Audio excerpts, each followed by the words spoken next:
Hello friends, তোমরা কেমন আছো? আশা করছি তোমরা সবাই খুব ভালো আছো, আমিও খুব ভালো আছি। তো ফ্রেন্ডস দেখো, আমি মাটির থালাতে নিজের হাতে নকশা করেছি, ওটাই আজকে আমি তোমাদের সাথে শেয়ার করবো। তো দেখো যে থালাটা,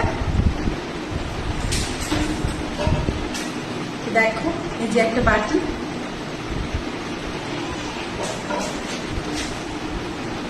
এই যে আরেকটা বাটি,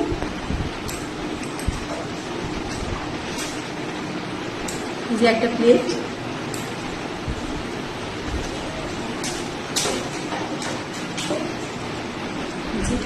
একটা মাছ প্লেট, আর এই যে একটা গ্লাস। তো কেমন হয়েছে তোমরা অবশ্যই কমেন্ট করে জানিও, ভালো লাগলে লাইক কমেন্ট শেয়ার করে দিও, আর কার লাগবে বলো, বানিয়ে দিব। টাটা।